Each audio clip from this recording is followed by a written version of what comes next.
নমস্কার, স্বাগত জানাচ্ছি। 4 দিন ধরে গোটা গ্রাম বিদ্যুৎহীন। বিদ্যুতের সরবরাহকারী বেসরকারি সংস্থার সাথে গ্রামবাসীরা বারবার যোগাযোগ করার চেষ্টা করলেও গ্রামবাসীদের পাত্তাই দিচ্ছে না বিদ্যুৎ পরিষেবার সংস্থাকারী সংস্থা।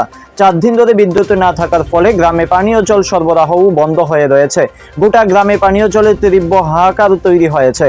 গ্রামবাসীরা নিরুপায় হয়ে রাস্তা অবরোধ করে বিক্ষোভ প্রদর্শন করে। রাস্তা অবরোধের ফলে প্রচুর গাড়ি আটকে পড়ে এবং নিত্যযাত্রী দুর্ভোগের শিকার রয়েছেন। ঘটনা কৈলাসহর বীরচন্দ্রনগর গ্রাম পঞ্চায়েত এলাকায়। অবরোধকারীরা গ্রামবাসীরা জানান যে বীরচন্দ্রনগর গ্রাম পঞ্চায়েতের 1 নং ওয়ার্ড সহ আরও অন্যান্য এলাকায় বিগত 4 দিন ধরে বিদ্যুৎ নেই।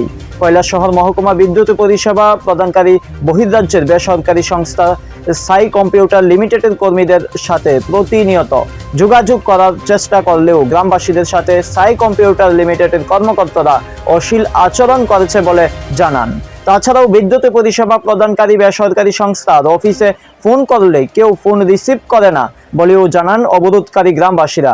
গ্রামে 4 দিন ধরে বিদ্যুৎ না থাকার ফলে গ্রামে পানীয় জলের মোটরের মেশিন বন্ধ হয়ে রয়েছে। আরও কি বলছে স্থানীয়রা, শুনবো।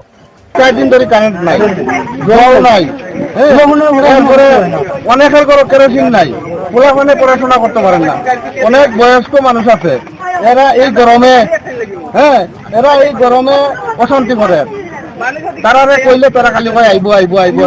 আজকে 4 দিন চলে, তারা কেউ আয় না। এই এলাকার নাম দুর্গাপুর, আরো বাজার দুর্গাপুর। চলবো এখন, তারা যত সময় পর্যন্ত হেরা আইছে না অত সময় পর্যন্ত থাকবো।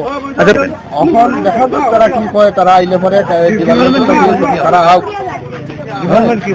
ডিপার্টমেন্ট তারা আইয়া কি কয় দেখা যাক। তারা তো আইবো আইবো হয়ে আয় না, মানুষের জল পান না, কারেন্ট পান না। আজকে 4 দিন ধরে জলও নাই, কিন্তু তারা আইবো খালি কয়, কিন্তু আইয়া এখানে তারটা জয়েন্ট করে না।